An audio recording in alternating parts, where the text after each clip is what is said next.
నమ్ము దేవుణ్ణి, దేవునికి మేలు చేస్తాడు. ఆయన ఆశ్రయించు, ఆయన నమ్ముకో, ఆయనను చేరుకో, ఆయనను ప్రార్థించుకో, ఆయన కొరకు నమ్మకంగా జీవించు, యథార్థంగా జీవించు. కుటుంబపరమైన మేలులు చేస్తాడు. మా జీవితంలో మేము చెప్పగలం ఎన్నో మేలులో. మనుషుల మీద ఆధారపడలేదండి. అందుకే వాక్యం ఏమని తెలుసా? మనుషులు నమ్ముకున్నట్టు కంటే పూర్తి చేయాలి మీరు. మనుషులు నమ్ముకున్నట్టు కంటే అలసిపోయారా మొదటి రోజుకే? ఇంకా ముందుంది 3 రోజులు. చాలా యాక్టివ్గా ఉండాలి మీరు. చెప్పండి, నేను ముగిస్తున్నాను, కంగారు పడకండి. మనుషులు నమ్ముకున్నట్టు కంటే, రాజులు నమ్ముకున్నట్టు కంటే ఎవరిని ఆశ్రయించటం మేలు? ఆయన ఆశ్రయిస్తావా? ఎంత మేలు చేస్తాడో తెలుసా? ఎన్ని అద్భుతాలు చేస్తాడో తెలుసా నీ కోసం ఆయన? ఏలియాకు దేవుడు ఆహారాన్ని ఎవరి ద్వారా పంపించాడు చెప్పాలా? ఏలియా, అందరూ కరువుతో బాధపడుతున్నారు, నువ్వు వెళ్ళి కెరీతు వాగు దగ్గర ఉండంటే ఏలియా అనుకున్నాడు, కెరీతు వాగు దగ్గర ఏముంటాయి? నీళ్లు కూడా ఎండిపోతున్నాయి, అక్కడ నీళ్ళు తాగి బతకమంటున్నాడేమో ప్రభు అనుకున్నాడు. కానీ అక్కడికి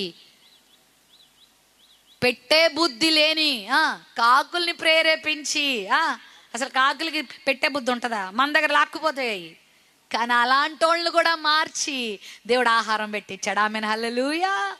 నీకెన్ని అద్భుతాలు చేస్తాడో తెలుసా? మార్తా, నువ్వు నమ్మితే నా మహిమ చూస్తావు. నమ్ముట నీ వలనైతే నమ్మువానికి సమస్తము. నమ్మండి. ఈ 4 రోజు మీటింగ్లో దేవుడికి మీకు ఎన్నో మేలులు దాచిపెట్టాడు ఇక్కడ. ఆమెన్, హల్లెలూయా.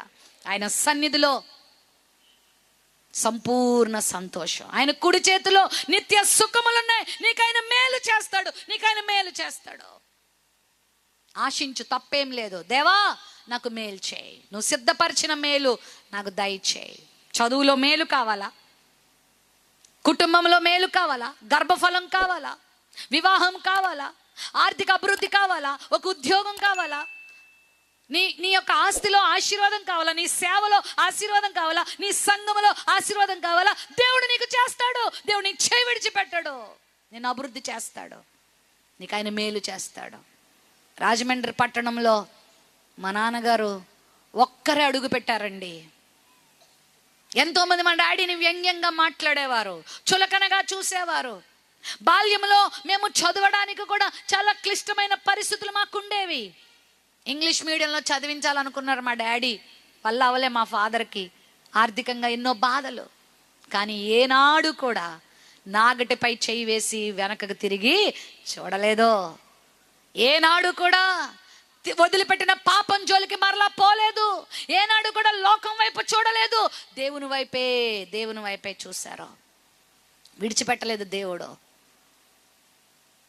ఒక ఇంగ్లీష్ మీడియంలో జాయిన్ చేయడానికి మా నాన్నగారు మమ్మల్ని తీసుకెళ్తే ఆ మేడం మంది, మీరు మా స్కూల్లో చదివించలేరు పాస్టర్ గారు, ఆమె ఒక క్రిస్టియన్నే, మీరు మా స్కూల్లో మీ పిల్లల్ని చదివించలేరు, చాలా ఫీజులు ఉంటాయి, ఎందుకు వచ్చిన గొడవ, ఆ గవర్నమెంట్ స్కూల్లో వేసేసుకోండి అంది. మా డాడీ చాలా బాధపడ్డారు అనుకోండి. కానీ గవర్నమెంట్ స్కూల్లో చదువుకున్న మమ్మల్ని కూడా దేవుడు విడిచిపెట్టలేదు. ఈరోజు మీకు తెలుసా, ఏ మేడం అయితే మా స్కూల్లో మీరు చదివించలేరు అన్నారు, ఇప్పుడు ఆ మేడమే మా స్కూల్కి వచ్చి ప్రార్థన చేసి వెళ్ళండి అని మాకు ఫోన్లు చేస్తూ ఉంటుంది. ఆమెన్, హల్లెలూయా. ఆ స్థాయికి దేవుడు తీసుకొచ్చాడు. ఎంతో మందికి చదువు చెప్పించే స్థాయిలోనికి దేవుడు ఈరోజు మా కుటుంబాన్ని, నా సహోదరులను దేవుడు తీసుకొచ్చాడు. ఎంతో మందికి మేలు చేసేవారిగా దేవుడు ఈరోజు మా స్థితిని దేవుడు తీసుకొచ్చాడు. ఒకప్పుడు ఒక పూట ఆహారమే లేకుండా గడిపిన మా తల్లిదండ్రులకి ఈరోజు అనేకులకి ఆహారం పెట్టే కృప దేవుడు ఇచ్చాడు. ఒక వస్త్రం గురించి ఆలోచించే వారికి వస్త్రాలు లేకుండా దేవుడు చేశాడు. నిన్ను చేయడా, నీకు ఆయన మేలు దాచిపెట్టాడు. కృంగిపోవద్దు, ఆయనకి మేలు చేస్తాడు.